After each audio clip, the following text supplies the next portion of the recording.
नमस्कार दोस्तों, एक बार पुनः स्वागत है आपका आपके अपने YouTube चैनल धारिका केयर इंस्टीट्यूट पर। मैं मनोज भालोटिया लेकर आया हूं आपके लिए अग्निवीर से संबंधित आज 36वीं सीरीज।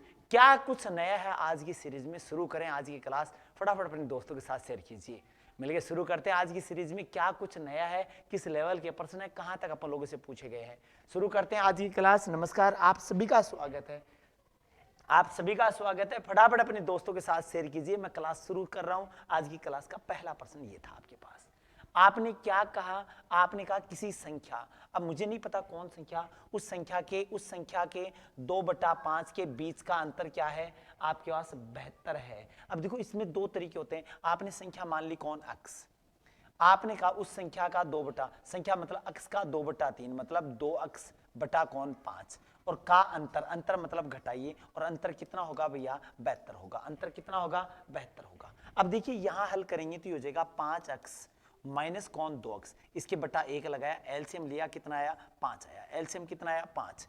जब घटाएंगे तो आगे क्या लिखेंगे? 72। ट्रांसफर कर दो, ये गुणा में कौन 5, यहां घटाए तो 3x बराबर कौन? 3x बराबर कौन? 72 गुणा कौन 5। जब मैंने 3 से डिवाइड किया तो ये 3 दूनी 6, 3 चौक 12, x बराबर कितना आ गया? 120। वो संख्या कौन है? 120 है। वो संख्या कौन है? 120 है, जो आपके ऑप्शन नंबर 120 है, जो आपके ऑप्शन नंबर ए में दे रखा है। एक तरीका तो ये था। इसी प्रश्न की बात करें और दूसरे तरीके की बात करें तो दूसरा तरीका क्या होगा? देखिए आपने कहा कि संख्या का आप 2/5वां भाग करना चाहते हैं। कौन सा भाग करना चाहते हैं? 2/5वां भाग। इसका मतलब आपको एक तो संख्या माननी है और संख्या का कोई भाग है और दोनों के बीच का अंतर बता रहे हो आप। तो मैं एक काम करता हूं, अगर कभी बट्टा में दिया जाए तो ये जो बट्टा में मान दिया गया इसी बट्टा वाले मान को आप संख्या मान लो कि माना वो संख्या अगर 5 होती तो उसका 2/5वां भाग कौन होता? 2 होता। आप इसको अनुपातिक मान में बता रहे हो कि अगर वो संख्या 5 यूनिट होती तो उसका 2/5वां भाग कौन होता? 2 होता। इन दोनों के बीच का गैप कितना होता? 3 यूनिट का होता। दोनों के बीच में आपने कहा कि सर दोनों के बीच में गैप कितने का है? 3 यूनिट का है। और 3 यूनिट आप बता रहे हो दोनों के बीच में गैप कितने का है? 72 का है। आप कुछ मत कीजिए, आप एक काम कीजिए, 3 से डिवाइड कीजिए। 3 से डिवाइड करेंगे तो 24 72, 24 48, 24 72, मतलब 1 यूनिट कितने की? 24 की। और संख्या कितने यूनिट की है? 5 की। और 5 को 24 से गुणा करेंगे तो वो संख्या कितनी बन जाएगी? 120 बन जाएगी। ये आपका आंसर होगा। हाँ ना, बिल्कुल ओके। जब भी कभी किसी संख्या का भाग दिया जाए तो बट्टा वाली संख्या को आप मान लीजिएगा कि वो संख्या ये है। यहां तक ओके, क्लियर? हाँ ना बोलो। ठीक है, चलो अगले प्रश्न की बात करते हैं। बिल्कुल, चलो अगला प्रश्न ये था। आपको एक संख्या दे रखी है, 49,587 दे रखी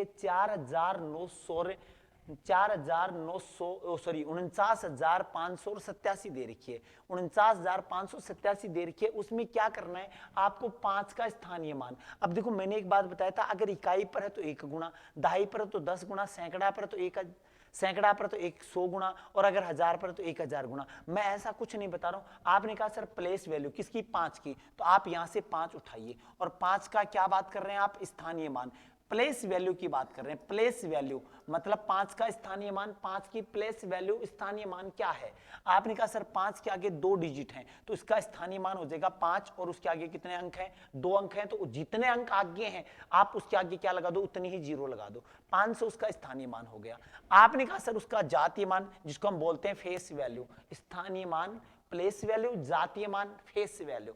आपने कहा सर 5 का जातीय मान जो है, जातीय मान या अंकगणितीय मान क्या है? वो कितना है? 5 है। आपको क्या करना है? दोनों का अंतर बताना है। अंतर का मतलब घटाना था। दोनों के बीच का अंतर जो है वो कितना हो जाएगा? 495 हो जाएगा। दोनों के बीच का अंतर कितना हो जाएगा? 495 हो जाएगा, जो आपके ऑप्शन नंबर ए में दे रखा है। हाँ ना बोलो, यहां तक ओके है? देखो कुछ नहीं करना, स्थानीय मान जिस अंक की बात कर रहे हो, जैसे आप यहां पर बात करते हैं कि सर 8 का स्थानीय मान 80 हो जाता, अगर आप बात करते हैं 9 का स्थानीय मान तो 9000 हो जाता, और अगर 4 के स्थानीय मान की बात करते तो 4 के आगे 4 जीरो है मतलब 40,000 हो जाता। ओके, हाँ ना बोलो, यहां तक ओके, क्लियर है? अगले प्रश्न की मैं बात कर रहा हूं, हाँ बिल्कुल। देखिए अगला प्रश्न ये था आपके पास, 61 से 100 तक की प्राकृत संख्याओं का योगफल बताइए। और मैंने आपको एक बात पढ़ाई थी, जब भी कभी प्राकृत संख्या, सम संख्या, विषम संख्या या पहाड़े या गुणज या समांतर श्रेणी की बात करें, समांतर श्रेणी की बात करें, किसकी बात करें, समांतर श्रेणी की बात करें, तो समांतर श्रेणी में आपने ये पढ़ा था कि समांतर श्रेणी की, मैंने एक लाइन बोली थी आपकी, आपने कहा था कि सर समांतर श्रेणी के प्रथम n पदों का योगफल, और इसके लिए आपने एक फॉर्मूला पढ़ा था और वो ये पढ़ा था n इंटू ए प्लस एल बटे कौन 2, मतलब n कितनी संख्याएं, a मतलब प्रथम पद और l मतलब अंतिम पद। आपने ये एक फॉर्मूला बनाया था n पदों का योगफल किसका, समांतर श्रेणी। अगर आप 61 से प्राकृत संख्याओं को शुरू करेंगे तो 61 के बाद 62, 62 के बाद 63, 63 के बाद 64, फिर 65, कंटिन्यू चलेंगे, गैप वही एक का रहना है। इसका मतलब आपने कितनी 61 से स्टार्ट कर रहे हो, इसका मतलब आपने छोड़ कितनी संख्याएं दी, 60 संख्याएं आप छोड़ चुके हो, तो 60 निकाल लो।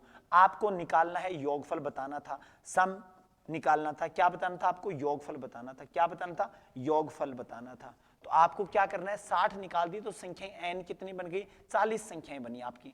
n कितना हो गया, n कितना हो गया, 40 संख्याएं हो गई। और पहला पद कौन है, पहला पद कौन है आपके पास, a 61, और अंतिम पद l कौन है, 100। आपको कुछ नहीं करना, 61 प्लस 100 करना था और बटा में कौन 2 करना था, 2 से डिवाइड किया कितना 20, और ये आ गया कितना 161 है, और गुणा कौन 20, 0 का 0 2, 16 दूनी कितना 32। आपका जो आंसर है वो हो जाएगा 3220, 3220, जो आपके किसी भी ऑप्शन में नहीं है, तो आपका आंसर क्या आ जाएगा, इनमें से कोई नहीं, इनमें से कोई नहीं। आपको सीधा सीधा बताया था, आपको सीधा सीधा तरीका बताया था, ज्यादा कुछ नहीं करना है। ये प्रश्न आपके पास आ सकता है, और ये कहां कहां लागू होगा, समांतर श्रेणी वाला आपको बताया था, प्राकृत संख्या में लागू होगा, पूर्ण संख्या में लागू होगा, पूर्ण संख्या में 0 शामिल होता है, प्राकृत संख्या 1 से स्टार्ट होती है, जिनको आप गणना के रूप में काम में लेते हो। उसके बाद प्राकृत संख्याओं का एक रूप था सम प्राकृत संख्या, एक रूप था विषम प्राकृत संख्या। कोई दिक्कत नहीं, हो जाएगा, हाँ ना बोलो, यहां तक ये सब में उनमें काम आएगा। या फिर बात करें किसकी, समांतर श्रेणी। समांतर श्रेणी मतलब वे संख्याएं जिनके बीच का गैप है, जिनके बीच का अंतर क्या हो, समान हो, उनको समांतर श्रेणी कहते हैं। आज ही अगला प्रश्न क्या था, गौर करते हैं। अगला प्रश्न ये था आपके पास, 12 के 2 गुणजों का लैस है, 12 के 2 गुणज हैं, उनका लैस ये एक संख्या कौन है, एक संख्या। अब देखो 12 के 2 गुणज हैं, 12 के 2 गुणज हैं, अगर आपने सुना इसका मतलब एक गुणज मैं 12x मान लेता हूं और दूसरा गुणज मैं 12y मान लेता हूं। मुझे नहीं पता कि 12 के 2 गुणज कौन से हैं, तो एक बात आपने गौर की, अगर ये 12x एक संख्या है और एक आपकी 12y है, तो आप बता रहे हो सर लैसे ये है और आपका मैसे कितना होगा, इनमें से एक संख्या, मतलब आप इनमें से एक संख्या, चाहे वो 12y का मान रख दो, चाहे आप 12x का मान रख दो। आपने कहा इन दोनों में कौन कॉमन आ रहा है, आपका इन दोनों में कौन कॉमन आ रहा है, सर 12 कॉमन आ रहा है, इसका मतलब इनका मैसे कौन होगा, 12 होगा, इनका मैसे HCF कौन होगा, 12 होगा। तो आप क्या लिखोगे, आप लिखोगे एक संख्या 132, दूसरी संख्या का मुझे पता नहीं तो दूसरी संख्या, और आप बता रहे हो कितना 12 गुणा कौन 1056। 12 से आपने डिवाइड किया कितना 11, 11 से डिवाइड किया, 11 से डिवाइड किया तो 11 9 99 बच गए कौन 6, 11 6 के 66। वो दूसरी संख्या कौन है, वो दूसरी संख्या कौन है, 96 है। ये आपका आंसर होगा, हाँ ना बोलो, यहां तक ओके है। आपने कहा सर 12 का एक गुणज तो 12x मान लिया, दूसरा गुणज 12y मान लिया, इसका मतलब इन दोनों का जो मैसे बनेगा वो कितना बन सकता है, 12 बन सकता है। बिल्कुल आपने इस तरीके से इनको हल कर लिया। बोले सर अगर मैं यहां पर रखता तो भी कोई दिक्कत नहीं थी, यहां पर रखते तो भी कोई दिक्कत नहीं थी। क्यों नहीं थी, क्योंकि यहां पर ये जो 132 लिखा है, बोले सर आपने ये 132 दूसरी क्यों मान ली। अगर मैं इसको गुणा करता हूं तो ये गुणा बनता है 12 गुणा कौन 11। अब बात करते हैं आप बात कर रहे हो 12 का गुणज, किसका 12 का गुणज, और एक संख्या आप 132, इसका मतलब वो संख्या बन रही है 12 गुणा कौन 11, और 11 क्या है, एक अभाज्य संख्या है, इसलिए इनका में से कौन हो गया 12 हो गया था। हाँ बिल्कुल, अगर आपको ये लगे कि सर आपने 12 कैसे मान लिया, तो मैंने 132 के टुकड़े किए जिनमें एक टुकड़ा 12 बन रहा है और एक इसका टुकड़ा कौन बन रहा है, 11 बन रहा है। क्यों? क्योंकि आप मैथ से तो बता रहे हो, इसका मतलब y का मान अगर 11 है तो आपने ये बात निश्चित है कि आपके अक्ष का मान, क्यों? क्योंकि 11 में किसी और संख्या का भाग नहीं जाता है, इसलिए आपने इनका मैं से कितना बता दिया, 12 बता दिया। हाँ ना, ओके क्लियर। आपने कहा इसके टुकड़े किए 132 के 12 गुणा 11, 12 गुणा 11, इसका मतलब ये हुआ कि आपके 11 में किसी और संख्या का भाग नहीं जा रहा है, इसका मतलब आपका जो मैस है वो कितना होगा, 12 होगा। यहां तक ओके क्लियर है? हाँ ना बोलो, यहां तक ओके है।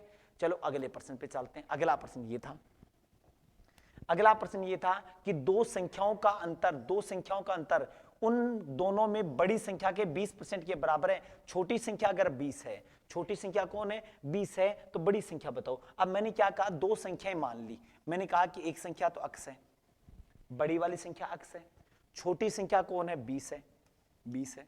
दोनों का अंतर आप खुद कह रहे हो सर, छोटी संख्या कौन है, 20 है, बड़ी संख्या मैंने अक्स मान ली, छोटी संख्या आप कौन बता रहे हो, 30 20 बता रहे हो। इन दोनों का अंतर, बोले सर ये अंतर हो गया, ये अंतर बड़ी संख्या का, बड़ी संख्या कौन, अक्स, और अक्स का क्या, 20%, 20% परसेंट हटाएंगे तो बटा कौन, 100 के बराबर है। इन दोनों का अंतर आपकी बड़ी संख्या अक्स का कितना है, 20% है। काटेंगे तो ये हो जाएगा 20 से कम 20, और ये हो जाएगा कितना, 20 पंजो 100। अब यहां पर बात करेंगे, इसका ट्रांसफर करता हूं तो मैं गुणा में कौन, 5, गुणा में, देखो ये बट्टा में था, ट्रांसफर होकर गुणा में आ गया। यहां बचा कौन, 5 अक्स, और माइनस कौन, 20 पंजो 100, और बराबर क्या बचा, अक्स बचा। आप इस अक्स का ट्रांसफर कर दो, माइनस का कौन, अक्स, इसका ट्रांसफर कर दो तो प्लस का कौन, 100। अगर बात करें यहां इन दोनों के बीच का अंतर, इन दोनों के बीच का डिफरेंस कितना होगा, 4x होगा, और बराबर कौन, 100। जब 4 से डिवाइड किया तो आपके अक्स की वैल्यू कितनी होगी, 25 होगी। अक्स की वैल्यू कितनी होगी, 25 होगी। अक्स की वैल्यू कितनी होगी, 25 होगी, जो आपके ऑप्शन नंबर ए में दे रखा है, जो आपके ऑप्शन नंबर ए में दे रखा है। हाँ ना बोलो, यहां तक ओके है? हाँ बिल्कुल, आपके ऑप्शन नंबर ए में दे रखा है, बिल्कुल ओके क्लियर। हाँ ना बोलो, यहां तक ओके है। चलो अगले प्रश्न पे आ जाओ। 300 मीटर के एक पुल को, मतलब 300 मीटर लंबा एक पुल है, 300 मीटर लंबा एक पुल है, कितने खंभों की आवश्यकता होगी, कितने खंभों की आवश्यकता होगी?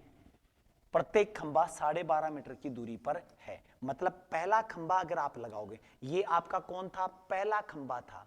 क्या पहले खंभे ने, पहला खंभा था, क्या आपके पहले खंभे ने कोई दूरी तय की है? नहीं की। आपको कुछ नहीं करना, इसको हल करना है। 12 दूनी 24 और एक कितना, 25/2 का गैप था दो खंभों के बीच में। इसका मतलब अगर आप 12.5 मतलब 25/2 के अंदर अगर खंभे लगाते हो तो आपको कितने खंभों की जरूरत पड़ेगी, 2, लेकिन टुकड़ा तो एक था। आपको ये करना है कि 300 में 25 और बटा 2 का भाग देना था। 25/2 का यहां भाग दिया तो 25 से कम 25 बच के 5, 25 दूनी 50। इसका मतलब ऐसे टुकड़े, ये जो आप बना रहे हो 0 से 25/2, अगला 25 से 25/2, अगला जो बनाएंगे 25/2, 25/2, 25/2, 25/2। तो इसमें एक बात हुई कि ऐसे टुकड़े कितने बन गए, 24 टुकड़े बन गए। इसका मतलब खंबे कितने होंगे? अगर बात करें, ये खंबे नहीं थे, ये टुकड़े थे, आपके 24 टुकड़े बन रहे हैं। आपको खंभों की जरूरत पड़ी तो आपके पहले खंबे ने कोई दूरी तय नहीं की है, इसका मतलब खंबे लगेंगे 24 प्लस कौन, 1। इसका मतलब आपको कितने खंभों की आवश्यकता होगी, 25 खंभों की आवश्यकता होगी, जो आपके ऑप्शन नंबर सी में दे रखा है। हाँ ना बोलो, ये क्लियर था यहां तक? हाँ ना बोलो, यहां तक ओके क्लियर था? चलो अगले प्रश्न की बात करते हैं। अगला प्रश्न आपके पास ये था, गौर कीजिएगा। आपने क्या बोला, 5 घंटे। अगला प्रश्न था 5 घंटे एक दिन का। अब बात आती एक दिन में कितने घंटे होते हैं, तो आपने और हमने पढ़ा था एक दिन में कितने घंटे होते हैं, 24 घंटे होते हैं। एक दिन में कितने घंटे होते हैं, 24 घंटे होते हैं। और एक घंटे में मिनट कितनी होती हैं, एक घंटे में मिनट कितनी होती हैं, 60 मिनट होती हैं। और आपने पढ़ा था एक घंटे में सेकंड कितनी होती हैं, तो आपने पढ़ा था कितनी होती हैं, 3600 सेकंड होती हैं। ये तो नॉर्मल बातें हैं जो आपने पढ़ रखी हैं। एक घंटे में क्या होती हैं, 3600 सेकंड होती हैं। अब आप चाहते हो एक दिन। अब देखो यहां पर इकाई घंटे में है और यहां पर इकाई दिन में है। और मैंने आपको अक्सर बताया कि जब भी कभी आपको इकाई, देखो जब तक इकाई समान नहीं होगी प्रश्न हल नहीं होगा। जब तक इकाई समान नहीं होगी प्रश्न हल नहीं होगा। तो आप इकाई चेंज करोगे, कौन सी इकाई को चेंज करना है, याद रखना हमेशा छोटी इकाई में बदलने की कोशिश करना, हमेशा छोटी में। तो एक दिन में कितने घंटे होते हैं, 24 घंटे होते हैं। कितने घंटे होते हैं, 24 घंटे होते हैं। अब मैं आपकी प्रश्न लिख रहा हूं, आपने कहा सर 24 घंटे का कितने परसेंट मुझे नहीं पता, तो मैंने क्या लगा लिया x, परसेंट हटाया तो बटा कौन 100, और रिजल्ट क्या मिलना चाहिए सर 5 मिलना चाहिए। आपने बोला सर एक दिन मतलब 24 घंटे, और 24 घंटे का कितना परसेंट मुझे नहीं पता, तो मैंने लिख दिया x। मैंने कितना की जगह माना x परसेंट, परसेंट हटाए तो बटा कौन 100, और रिजल्ट क्या आना चाहिए 5 आना चाहिए। जितना कटे मैंने 5 से काटा, मैंने 4 से काटा तो ये हो गया कितना 6, और 4 से काटा तो कितना 25, ट्रांसफर कर दो तो गुणा में कौन 25, और ये जो भाग गुणा में था ट्रांसफर होकर कहां चला जाएगा भाग में, मतलब 125 बटा कौन 6, भाग देंगे तो 6 दूनी 12, ऊपर से उतारा 5, भाग नहीं गया तो 0, और बच गए कितने 5 और बटे कौन 6, और ये क्या आ जाएगा कितने परसेंट है 20 सही, 20 सही 6 बटा 5% आपका आंसर होगा, 20 सही 5 बटे 6 जो आपके ऑप्शन नंबर बी में दे रखा है। हाँ ना बोलो, यहां तक ओके है। कुछ नहीं करना, याद रखना हमेशा बड़ी इकाई को छोटी इकाई में बदलना, जितने परसेंट की बात करें वो अक्स मान लो, आपके पास आंसर आ जाएगा गुणा करेंगे तो।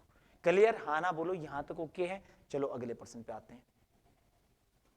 अगला प्रश्न ये था आपके पास, आपने कहा कि नागेंद्र ने कोई वस्तु 13% लाभ पर बेच दी। कितने पर बेच दी, 13% ऐड करके बेच दी। अगर वो 98 रुपए कम में बेचता, मतलब 13% लाभ पर बेच दी, अर्थात अगर वो वस्तु को क्या करता 100 में खरीदता, तो वो वस्तु को क्या करता 13% लाभ में बेच रहा है। कितने में बेच रहा है 13% लाभ में बेच रहा है 13% लाभ, और लाभ का मतलब क्या बताया था प्लस। अब प्लस किस में होता है, खरीदने वाले में होता है। खरीदा कितने में 100% में, और परसेंट में परसेंट प्लस हो जाएगा, परसेंट में परसेंट माइनस हो जाएगा। आपने कहा सर 13 प्लस करके मतलब कितने परसेंट में बेच रहा है, 113% में बेच रहा है सर। अगर 98 रुपए कम में बेचता, अगर यहां से क्या करता मैं 98 रुपए कम कर देता, कितने रुपए कम करता, इस 113% की बजाय अगर मैं 98 रुपए कम करके बेच देता तो क्या होता, मुझे 7% हानि होती। 7% हानि होने का मतलब 7% हानि होने का मतलब मैं वस्तु को क्या करता 93% में बेचता। कितने में बेचता 7% माइनस। देखो हानि का मतलब क्या है माइनस, और किस में माइनस होता है क्रय मूल्य, मतलब 100 में 7 कम होकर 93% में बिकता। अब देखो कुछ टाइम के लिए मैं इस 98 को भूल जाता हूं, कुछ समय के लिए 98 याद नहीं है, मुझे सिर्फ इतना याद है।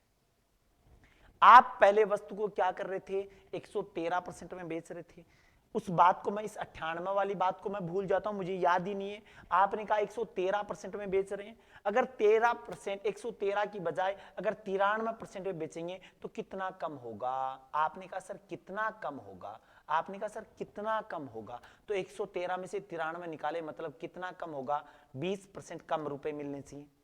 20% कम, परसेंट में बात कर रहा हूं, 20% कम मिलने चाहिए। आप कह रहे हो सर कितने कम मिल रहे हैं 98 कम, तो 20% की वैल्यू कितनी है 98 है। इसका मतलब 20% की वैल्यू 98 है। वस्तु का क्या बताना है क्रय मूल्य, और क्रय मूल्य कितना है 100, इसके नीचे क्या लगा दो अक्स, इनको क्या कर लो क्रॉस मल्टीप्लाई कर लो। 20 एकम 20 और 20 पंजो 100 गुणा करेंगे तो अक्स बराबर आ जाएगा 0, 8 पंजो 40, 4 0, ठीक है 45, 45 और 4 कौन 49। उस वस्तु का क्रय मूल्य जो है वो क्या है 490 रुपए है। कितना क्रय मूल्य है 490 रुपए, जो आपके ऑप्शन नंबर बी में है। हाँ ना बोलो, यहां तक ओके क्लियर है।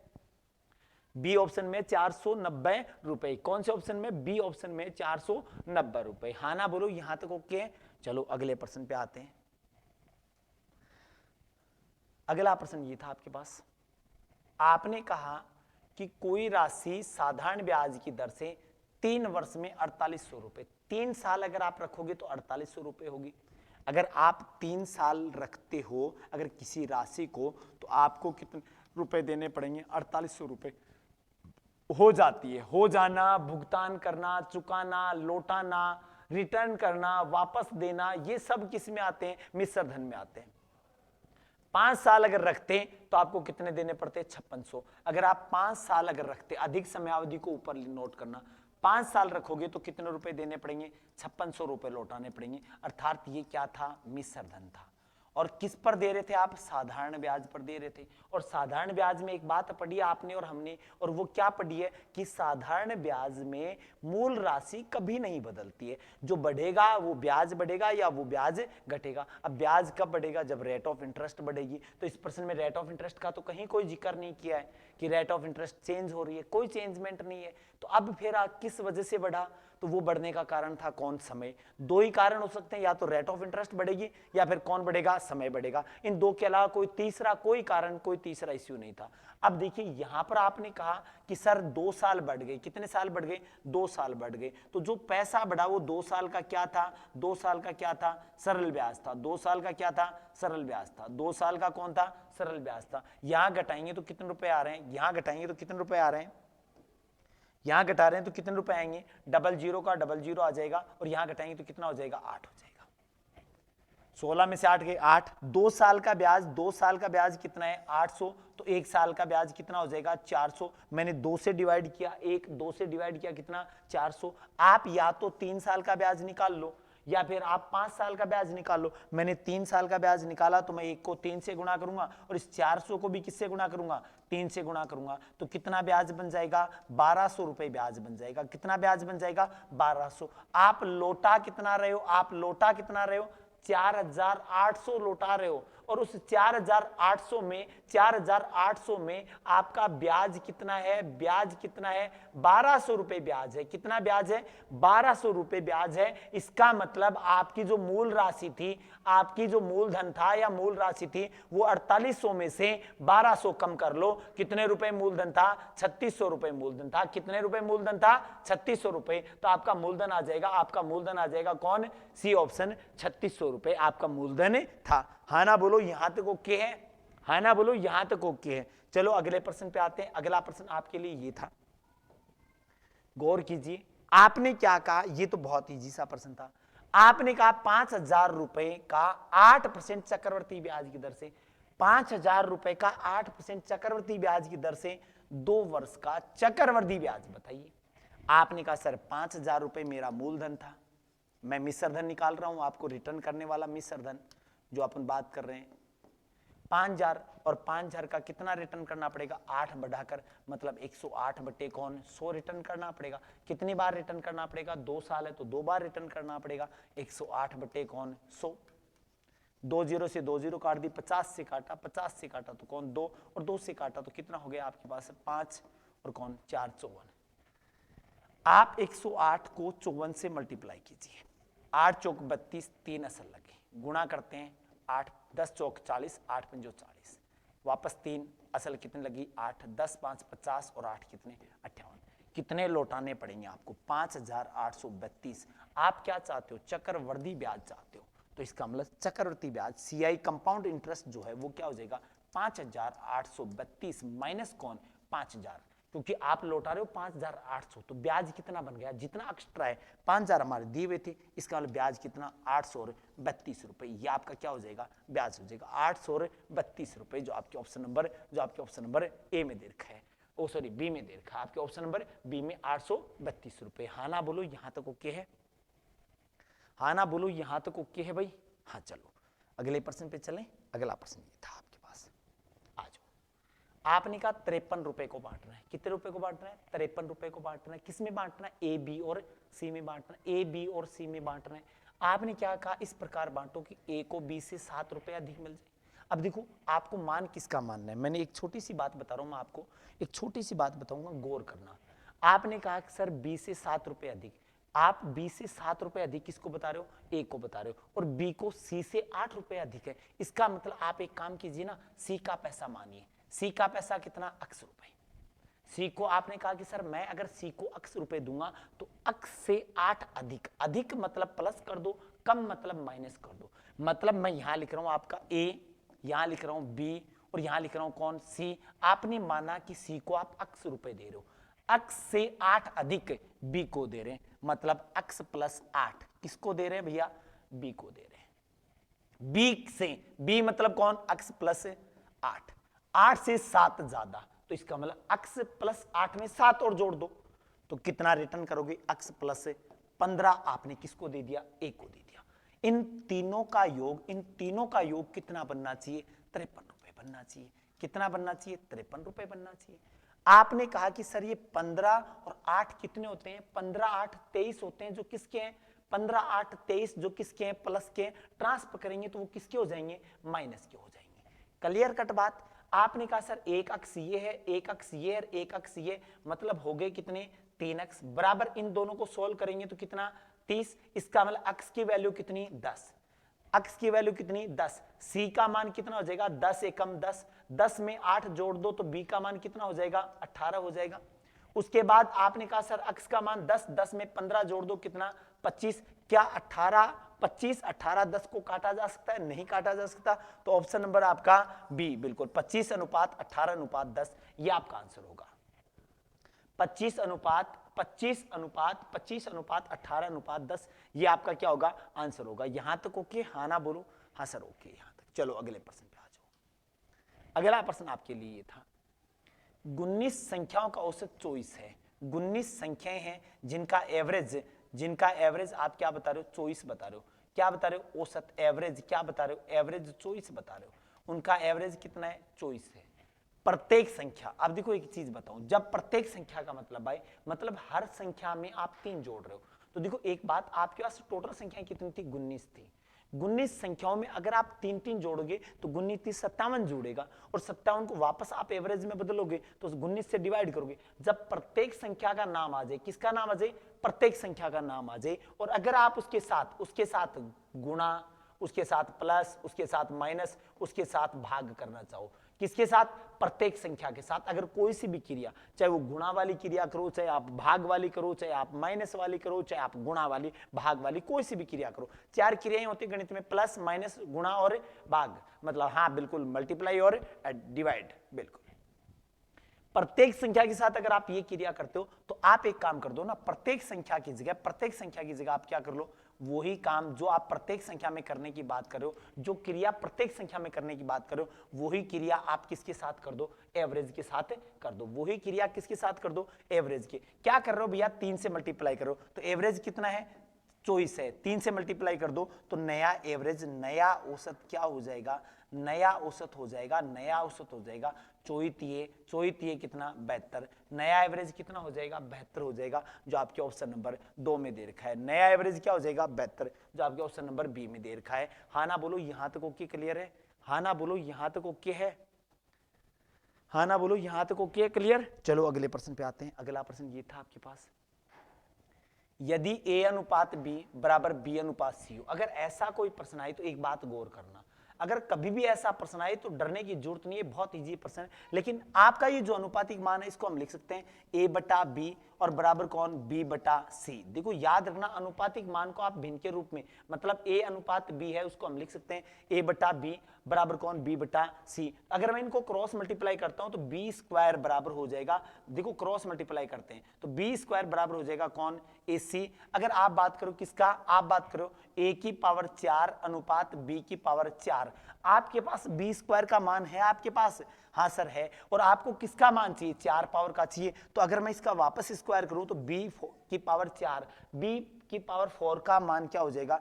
a स्क्वायर c स्क्वायर हो जाएगा। हो जाएगा क्या? तो मैं एक काम करता हूं, इस a की पावर 4 को यूं का यूं रख देता हूं, और ये जो मान था इसकी जगह मैं क्या लिख देता हूं? a स्क्वायर c स्क्वायर लिख देता हूं, तो ये हो जाएगा a स्क्वायर c स्क्वायर हो जाएगा।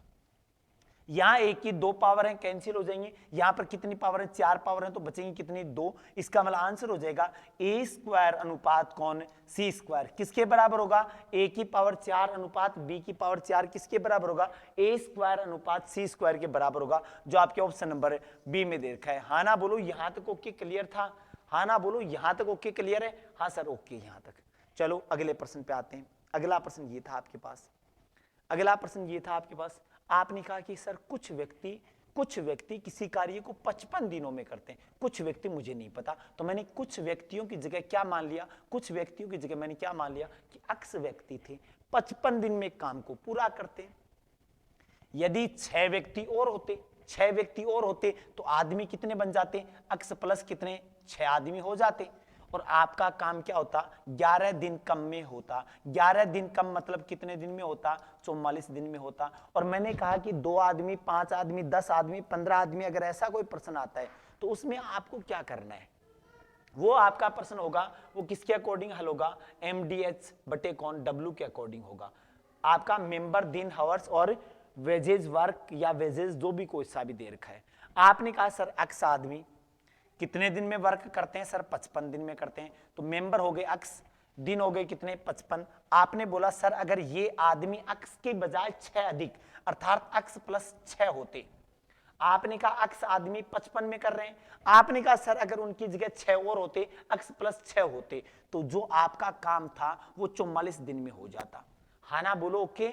अब आप एक काम कीजिए, यहां पर आप एक काम कीजिए, कुछ नहीं करना, 11 से डिवाइड करो 5, 11 से डिवाइड करो कितना, 4, गुणा करेंगे तो बन जाएगा 5x बराबर 4 से मल्टीप्लाई करेंगे तो 4x और प्लस 6 चौके 24।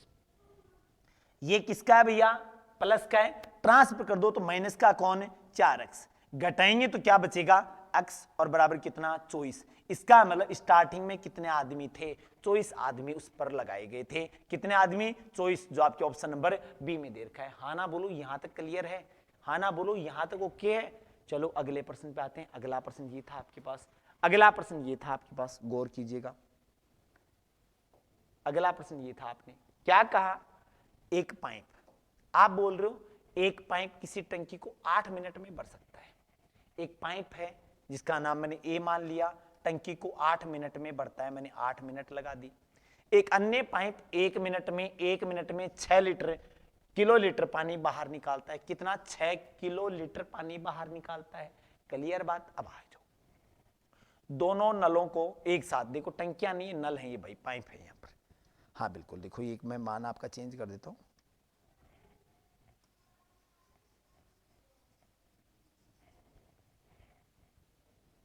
दोनों पाइपों को, दोनों पाइपों को, दोनों पाइपों को एक साथ खोल दिया जाता है। दोनों पाइपों को एक साथ खोल देते हो आप, एक साथ खोल दिया जाता है तो खाली टंकी 20 मिनट में भर जाती है। अब देखो खाली होती तब तो माइनस लगाते, लेकिन वो भरती है तो आप क्या लिखोगे, ए काम कर रहा है, साथ में बी खाली करने वाला भी काम कर रहा है, और टंकी को भरने में कितना टाइम लग रहा है, 20 मिनट लग रहा है। अगर आपसे धारिता पूछ रहा है, टंकी की धारिता मतलब टंकी में कितने लीटर पानी आएगा, तो एक बात याद रखना, आपको ये जो कैपेसिटी दे रखी है वो कौन से पानी की दे रखी है, निकासी नल की दे रखी है। तो कुछ नहीं करना, उस निकालने वाले नल का, उस निकासी नल का समय निकाल लो, और वो समय भी किस में होना चाहिए, मिनट में होना चाहिए। वो समय भी किस में होना चाहिए, मिनट में, जबकि आपका ये समय भी किस में था, मिनट में था। मैंने लघुत्तम लिया, कितना हो गया, 40 हो गया। डिवाइड करेंगे 8 से तो कार्य क्षमता कितनी होगी, 5, डिवाइड करेंगे 20 से तो कार्य क्षमता कितनी होगी, 2। गौर कीजिएगा, ए का काम कितना था, 5 था, और आपका बी क्या करता है, देखो आपने कहा सर 5 डालता है, उसमें से बी कुछ निकाल लेता है, और निकालने के बाद मान कितना बचता है, देखो आपने कहा ए की 5 कार्य क्षमता है, उसमें से वो कुछ मान निकाल लेता है, और आपका जो मान है वो कितना पहुंचता है, 2 पहुंचता है। कितना मान निकाल लिया, सर 3 निकाल लिया। तो आपने कहा सर 3 निकाल लिया, तो बी की कार्य क्षमता क्या होगी, -3। आपको रियल कैपेसिटी बी की दे रखी है, तो आप इसके नीचे लिखेंगे बी का समय, बी का समय, बी को कितना समय लगेगा उस टंकी को खाली करने में। तो आपके पास टंकी कितने की है, 40 की है, और बी की कार्य क्षमता कितनी है, 3। इसका मतलब 40/3 मिनट में उसको क्या कर देगा, खाली कर देगा। आप बोल रहे हो सर इतने टाइम में खाली करने में इतना समय लगाएगा, जबकि आप कह रहे हो सर अगर 1 मिनट चालू रहता है तो 6 किलो लीटर बाहर निकाल देता है। इसका मतलब टंकी की धारिता, टंकी की धारिता, टाइम लगा 40/3, कितने टाइम में, आपने कहा सर 1 मिनट में 6 लीटर, तो गुणा कौन, 6, इसका मतलब 2 से डिवाइड करेंगे, वो 3 से डिवाइड करेंगे 2, 40 का डबल कितना, 80 kilo litre, 80 kilo litre, 80 kilo litre उस टंकी की क्या है, क्षमता है, उस टंकी की धारिता 80 किलो लीटर है, जो आपके ऑप्शन नंबर 4 में दे रखा है। हाँ ना बोलो, यहां तक ओके है, हाँ ना बोलो, यहां तक ओके है, क्लियर, हाँ ना बोलो, यहां तक ओके है। अब देखो अगले प्रश्न पे आते हैं। अगला प्रश्न क्या था आपके पास, अगला प्रश्न ये था आपके पास, गौर कीजिएगा।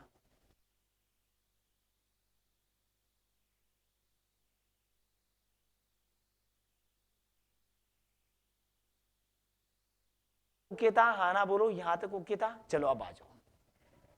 एक नाव शांत जल में, शांत जल में नाव, इसका मतलब अकेले अक्ष का मान कितना, 1 घंटे में 6 किलोमीटर, 6 किलोमीटर 1 घंटे में कितनी, 6 किलोमीटर। मतलब आपकी नाव की जो चाल है, नाव की चाल, नाव मतलब नाव की चाल, नाव की चाल जिसको आप और हम किसके द्वारा व्यक्त कर रहे हैं, अक्ष के द्वारा व्यक्त करते हैं, वो कितनी होगी, 6 किलोमीटर पर आवर हो गई, मतलब 6 किलोमीटर प्रति घंटा हो गई। धारा के प्रतिकूल, जो ही धारा के प्रतिकूल नाम आया, इसका मतलब चाल होगी नाव माइनस कौन, धारा की चाल।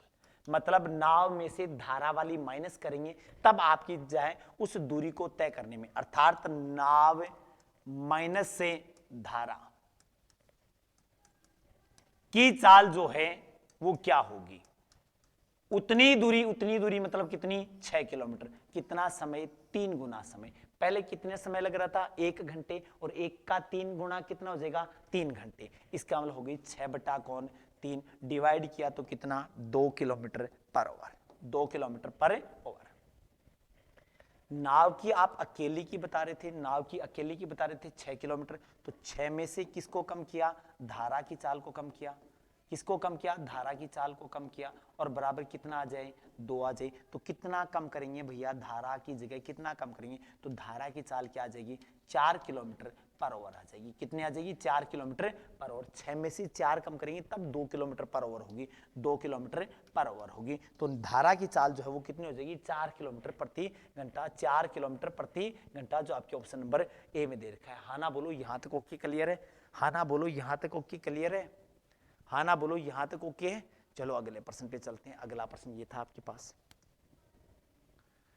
आपने कहा कि 6 लीटर चीनी के घोल में, 6 लीटर चीनी का टोटल घोल 6 लीटर है, 40% कौन है, चीनी है। तो देखो अब आप बात कर रहे हैं चीनी, और चीनी कितनी बता रहे हो आप, 40% बता रहे हो। उसमें पानी की बात कर रहे हो आप, उसमें बाकी बचा कौन, पानी, क्योंकि घोल बना रहे हो। तो चीनी 40% है, तो पानी कितना हो जाएगा, 60%। कैंसिल करते हैं, 20 दूनी 40 और 20 तिया 60। क्या रेशियो मान रहा, 2:3। टोटल बन गया कितना, 5 यूनिट। आप बता रहे हो टोटल मिश्रण कितना है, 6 लीटर का है।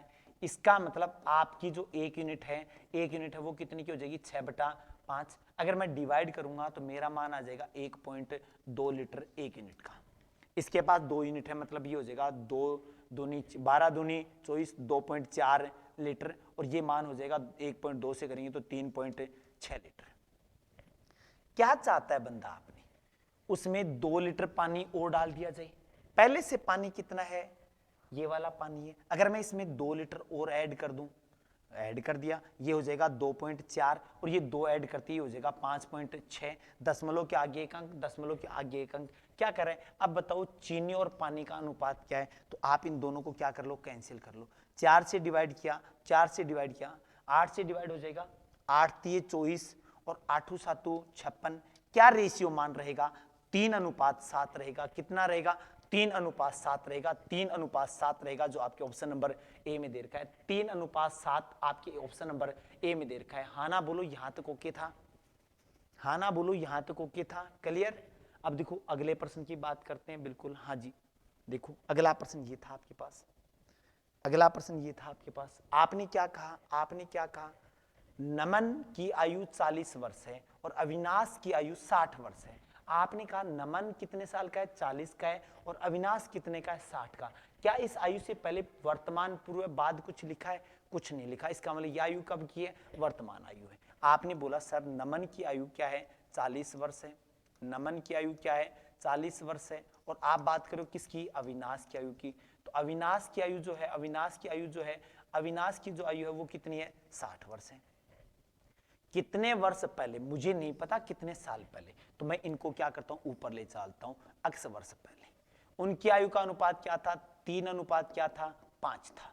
अब देखो मैंने आपको अक्सर एक बात बोली है कि 2 व्यक्तियों की आयु का अंतर कभी चेंज नहीं होता, हमेशा समान रहता है। बोले सर कैसे, जो भाई आपसे 5 साल बड़ा वो हमेशा 5 साल बड़ा रहेगा, जो भाई आपसे 4 साल छोटा वो 4 साल छोटा रहेगा, जो भाई आपसे 2 साल छोटा वो 2 साल छोटा रहेगा, जो 10 साल बड़ा है वो व्यक्ति 10 साल बड़ा रहेगा।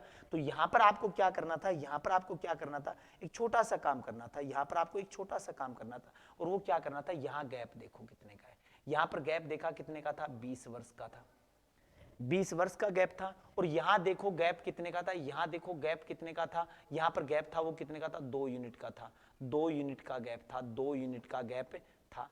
इसका मतलब ये हुआ कि 2 यूनिट और 2 यूनिट जो है वो कितने साल की हैं, 20 साल की हैं। इसका मतलब 1 यूनिट कितने की है, 10 की है। तो आपका जो नमन है वो कितने साल का था, अक्स वर्ष पहले 30 का था, और ये कितने का था, 10 पंजो 50 का था। या फिर इसका एक तरीका ये बताया था आपको, इसका एक तरीका ये बताया था, 2 से कैंसिल कर दो, कितना हो जाएगा 10, और 10 से गुणा कर लो, 10 तिया 30 और 10 पंजो 50। 40 साल वाला व्यक्ति कितने साल पहले 30 का था, 40 वर्ष वाला व्यक्ति कितने साल पहले 30 का था, बोल सर 10 साल पहले था। इसका मतलब अक्स का मान कितना हो जाएगा, 10 वर्ष, जो आपके ऑप्शन नंबर ए में दे रखा है। कितने साल पहले, 10 वर्ष पहले, ये आपका आंसर था। हाँ ना बोलो, यहां तक ओके क्लियर है, हाँ सर ओके। चलो अगले प्रश्न पे चलें। चलो अगला प्रश्न ये था आपके पास, अगला प्रश्न ये था आपके पास, 150 मीटर लंबी रेलगाड़ी 54 किलोमीटर प्रति घंटा की रफ्तार से पटरी के पास खड़े गढ़े एक खंभे को, हाँ ये बै नहीं होता है, भय होता है, खंभे को कितने समय में पार करेंगी, समय निकालना है। और समय बराबर क्या होता है, समय बराबर क्या होता है, समय बराबर होता है कौन, दूरी बटा कौन, दूरी बटा कौन, चाल होती है। आपने दूरी बताई, खंबे को पार करिए तो दूरी कौन होती है, ट्रेन की लंबाई, तो 150। और ये चाल किस में, किलोमीटर में, छोटी में बदलना है। तो आपने और हमने पढ़ा था किलोमीटर पर आवर को अगर मैं 5/18 से गुणा कर देता हूं, वो किस में बदल जाता है, मीटर पर सेकंड में बदल जाता है। एक ऑप्शन तो ये था। एक तरीका ये था, अगर मीटर पर सेकंड की बात करें, अगर उसको हम किससे गुणा कर दें, 18/5 से गुणा कर दें, वो किस में कन्वर्ट हो जाएगी, किलोमीटर पर आवर में कन्वर्ट हो जाएगी। आपने ये बात दो पढ़ी थी। मैं क्या करता हूं, बटा लगाता हूं, स्पीड 54 छोटी में बदलूंगा तो 5 से गुणा 18 पलटी मार के कहां चला जाएगा, ऊपर चला जाएगा। 18 से डिवाइड करेंगे तो 18 3 54, 18 3 54 और 3 9 पंजो 15, 15 से डिवाइड करेंगे कितना आ जाएगा, 10 सेकंड का समय लगेगा। कितना समय लगेगा भैया, 10 सेकंड का समय लगेगा। ये आपका आंसर होगा 10 सेकंड। 10 सेकंड जो आपके ऑप्शन नंबर ए में दे रखा है। हाँ ना बोलो 10 सेकंड। यहां तक ओके था, हाँ ना बोलो, यहां तक ओके था, बिल्कुल यहां तक ओके था। चलो अगला प्रश्न आपका, बिल्कुल उस पर देखते हैं, बात करते हैं।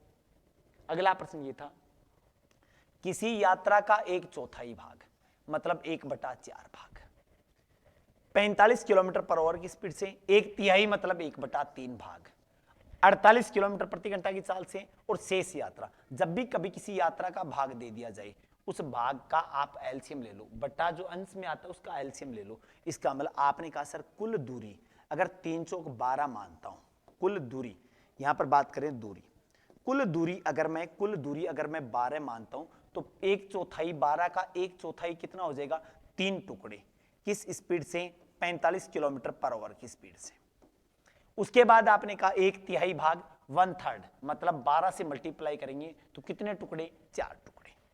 स्पीड बता रहे हो आप कितनी, 48 किलोमीटर प्रति घंटा, 48 किलोमीटर पर आवर। उसके बाद शेष, अब देखो टोटल टुकड़े कितने किए, 12, 12 में से क्या हो गया, 3 और 4 7 बच के कितने, 5 टुकड़े। 5 टुकड़ों में आप बता रहे हो स्पीड कितनी, 50 किलोमीटर पर आवर। अब देखो एक चीज मैं आपको बता रहा हूं, एक चीज आप छोटी सी ध्यान देना मेरी बात का। देखो आपको क्या करना है, इनके साथ आपकी टोटल दूरी, देखो एवरेज चाल का मतलब होता है, एवरेज चाल का मतलब आपने और हमने पढ़ा था कुल दूरी बटा कौन, कुल समय, ये पढ़ा था आपने। अब देखो ये तो अनुपातिक मान है, ये तो अनुपातिक मान है, तो वास्तविक मान लाने के लिए कुछ नहीं करना, ये जो माप दी जाए, ये जो आपको चाल दी जाए, ये जो चाल दी जाए, इनका एलसीएम ले लो। गौर करना, 45 का 48 का और 50 का अगर एलसीएम लिया जाए तो इनका एलसीएम हो जाएगा 45 का डबल 90, 90 में 9 5 आ गए मतलब 45 हो गया। 48 45 में कौन हो गया आपके पास, ये लो मैं लिख देता हूं, 45 से 48 से और कौन 50। सबसे पहले मैं कॉमन लेता हूं, अभाज्य संख्या कॉमन लेनी है, एलसीएम कितना 5 कॉमन लिया तो यहां हो गया 9 और यहां हो गया कौन 10 हो गया। अब देखो मैं यहां बात कर रहा हूं, इन दोनों में कॉमन की बात करेंगे तो इन दोनों में 3 कॉमन आ रहा है, 3 से डिवाइड करेंगे 3 आएगा और 3 से डिवाइड करेंगे तो 16 3 48 16 आएगा। फिर हमने बात की तो इसके अंदर 2 कॉमन आएगा तो यहां पर हो जाएगा 5 और यहां पर हो जाएगा कौन 8। अब देखो 3 5 8 में कोई कॉमन नहीं है तो गुणा में 3 भी आएगा और गुणा में 8 भी आएगा और गुणा में 5 भी आएगा। 8 पंजो 40 और 40 का 3 गुना, 40 का 3 गुना 120, 120 का डबल 240, 240 का 3 गुना 720 और 720 का 5 गुना कितना 3600। इसका मतलब आप इनके साथ अक्स लगाते हो ना, आप जो इनके साथ अक्स लगाते हो, मैं उस अक्स की जगह क्या लगा देता हूं, मैं उस अक्स की जगह क्या लगा देता हूं, गुणा कौन 3600, गुणा कौन 3600, जो एलसीएम आता है, किनका एलसीएम, चालों का एलसीएम, गुणा कौन 3600, गुणा कौन 3600, गुणा कौन 3600। इसका मतलब मुझे चाहिए थी औसत चाल, क्या चाहिए थी, औसत चाल। टोटल दूरी कितनी बन गई सर, 12 गुणा 3600 बनी टोटल दूरी, तो 12 गुणा कौन 3600 टोटल दूरी। अगर मैं दूरी को चाल से डिवाइड करता हूं तो क्या आ जाएगा मेरे पास समय, जब मैंने 3 से डिवाइड किया 15, 15 से डिवाइड किया तो 15 दूनी 30, 15 चौके 60, कितने घंटे 240 घंटे। 4 से डिवाइड किया 12 और 12 दिए कितना 36, कितने घंटे 300 घंटे। 0 से 0 काट दी, 5 से 5 कितने घंटे 360 घंटे। 360 240 कितने हो गए 600, और 600 और 300 कितने हो गए 600 और 300 कितने हो गए 900। 2 0 से 2 0 काट दी, 9 चौके 36, 12 चौके 48 किलोमीटर पर ओवर उसकी क्या है एवरेज स्पीड है पूरी यात्रा में। कितनी एवरेज स्पीड है, बिल्कुल हाँ जी। तो आपका आंसर आ जाएगा, आपका जो आंसर है वो आ जाएगा कौन, आपका तीसरा ऑप्शन 48 किलोमीटर प्रति घंटा, 48 किलोमीटर प्रति घंटा। हाँ ना बोलो, यहां तक ओके था। जब भी कभी आपको एवरेज चाल और अगर वो भी भाग में, कई बार यहां पर 20%, 30%, 40% आता है तो टोटल दूरी 100 मान ली आपको। उसके बाद वो जितना पार्ट बताता है आपको उसी के अकॉर्डिंग करना है। यहां तक कोई समस्या आपको, हाँ ना बोलो, यहां तक ओके है। अगर फिर भी आपको किसी प्रश्न में ऐसा लगता है कि सर इस वाले प्रश्न में थोड़ी डाउट रही, तो आप उसको रिपीट करके देख लीजिएगा। अगर रिपीट करके नहीं देखने को मिलता है तो आप कमेंट बॉक्स में हमें बता दीजिएगा कि सर ये वाला प्रश्न आपको समझ में, हमें समझ में नहीं आया, आप इस प्रश्न को वापस समझाना, मैं वो प्रश्न आपको वापस समझा दूंगा। चलो बात करते हैं नेक्स्ट की। धन्यवाद। आज की क्लास में इतना ही था, आज की क्लास में इतना ही था। आज की क्लास आपको कैसी लगी आप हमें कमेंट बॉक्स में जरूर बताइएगा। यदि आपको क्लास पसंद आई तो अपने दोस्तों के साथ इस क्लास को शेयर कीजिएगा। मिलते हैं अगली क्लास में कुछ नए प्रश्नों के साथ, कुछ नया करने के लिए। तब तक के लिए नमस्कार, जय हिंद, जय भारत।